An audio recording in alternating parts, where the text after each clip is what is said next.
I have a fully hand-tied cap from Jon Renau to show you today. This is Anne. She has a fully hand-tied cap. She's in the color Venice Blonde, and we're going to talk all about this style, all about this cap, and we're going to see this color inside and outside.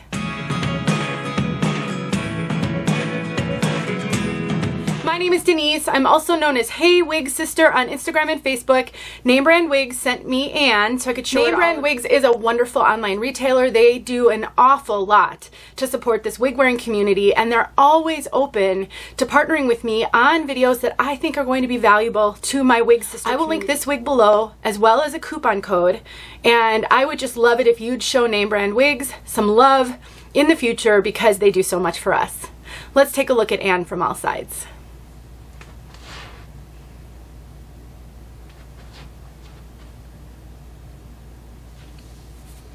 You can see it's really short, hair's not moving around back there. Did you know that you could also email them if you're struggling and you need some help? Send them an email, support@namebrandwigs.com. Let them know what you're looking for, and I know that they would be so thrilled to help you find it. Now, when I do short wig reviews, one of the first things I like to tell you about is the nape length, because I think that can be really critical and can determine whether or not this wig is going to work for you. The nape on Anne is let me look at it, double check it, I don't want to say it wrong, 1.75 inches. That's this bottom measurement here. And I always say, any nape under 2 inches is where it's really important for you to know your hair. And let me show you what I mean by that. This right here is where I can struggle with short napes, right there. Because I have a low hairline right on the side here, and I think that's probably pretty common. If I decide to get a short wig and the color does not match my bio hair, you can sometimes see it right there. So my recommendation is to figure out what length of nape you need, and honestly it won't be a perfect, because sometimes the upper levels are longer than that nape and they can serve to cover that hairline. But once you understand that, then you can select styles that will work best for you. If you get a color that's close to your bio hair color, that's also going to make a huge difference. And as a last resort, if you wear short wigs and you love to wear short wigs, you can always take a clippers or even a razor and just shave off just right here. Even if you choose to wear your hair down on occasion, let's say you have enough bio hair that you can manage it with fibers or with creative styling, you're not going to miss the hair right here because your bio hair should cover it. But when you've got your hair pulled up underneath a wig, this is the area that you might need to pay attention to. So just a little tip, I had to learn that the hard way, and that's why I talk about it whenever I do short wig reviews. Since I've got the wig off, let's take a look inside the cap. In case you're not familiar with any of the terms that I'm using, this is a hand-tied cap. They usually refer to it as a fully hand-tied cap, although there are some closed wefts on this one. That can be common. So we've got a full monofilament top. This mono top means free parting anywhere within that space. We've got lace front that goes temple to temple, so not exactly an extended nape, but I think that's plenty of lace, at least for me. Soft ear tabs with bendable stays, an extended nape, Velcro adjusters, and the rest is either fully hand-tied or a few closed wefts toward the bottom. All of this is hand-tied, and the beauty of a hand-tied wig well, there's actually multiple reasons why you might want to splurge on a hand-tied cap. The first is lightness. Hand-tied caps overall are lighter than wefted caps because the hand-tied features are very thin, and wefts can be a little thicker. Even on the closed wefted sections, those wefts are very small and very lightweight. In addition, you don't get the bulk that wefted wigs can sometimes have because the wefting does add a little bit of bulk. And also, no Permatease, because in general, there's no need to put Permatease on a hand-tied wig because one of the reasons for Permatease is to hide the cap. If the wind were to blow the hair, you don't want to be able to see down to cap, and Permatease allows the hair right at the cap to not move quite as much.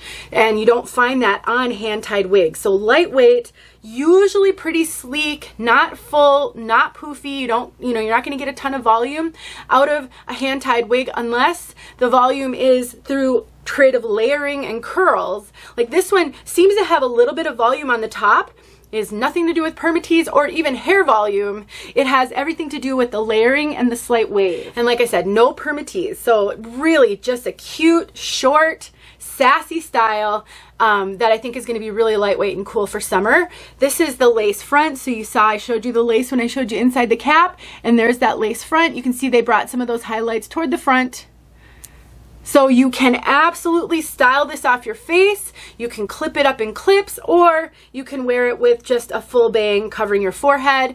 Whatever your style preferences are, I think you're gonna get a lot of flexibility with this one.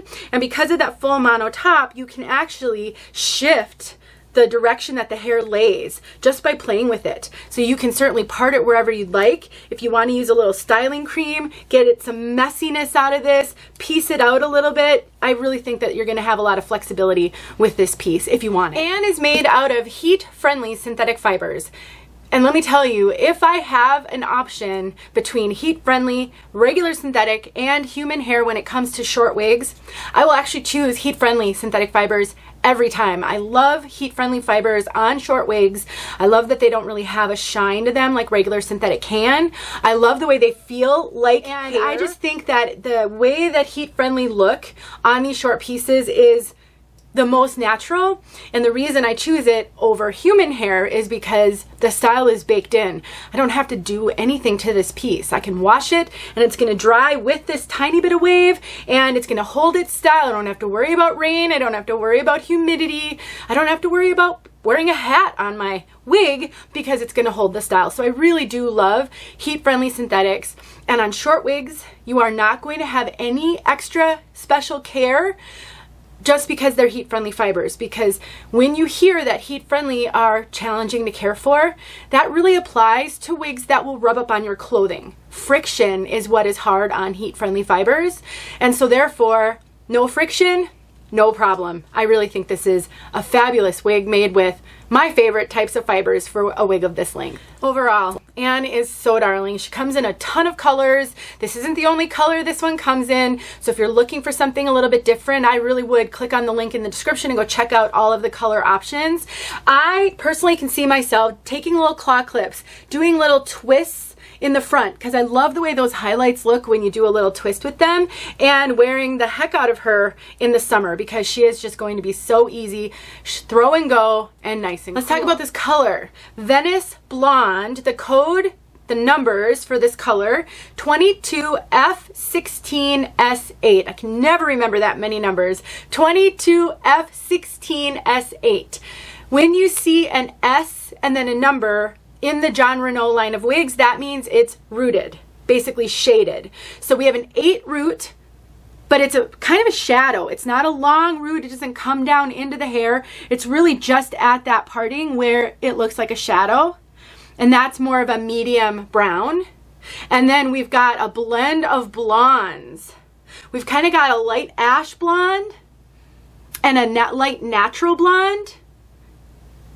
And then it's just a beautiful blend of those different blondes.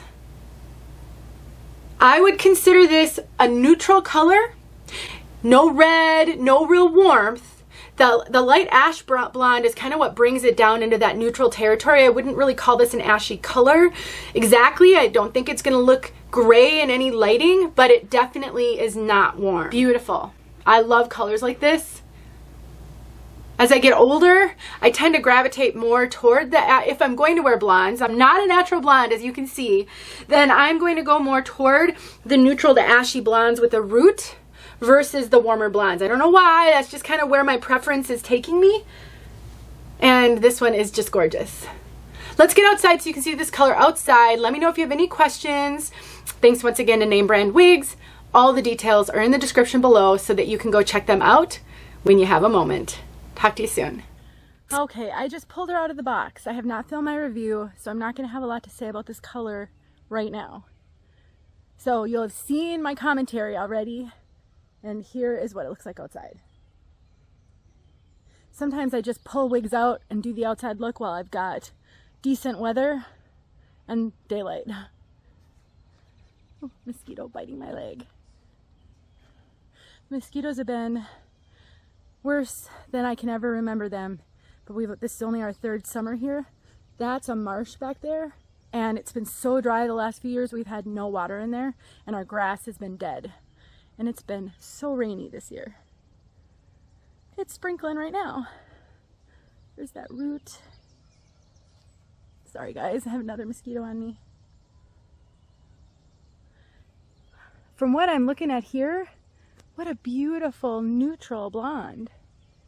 Love that. Can't wait to study it a little bit more. Hope that helped you.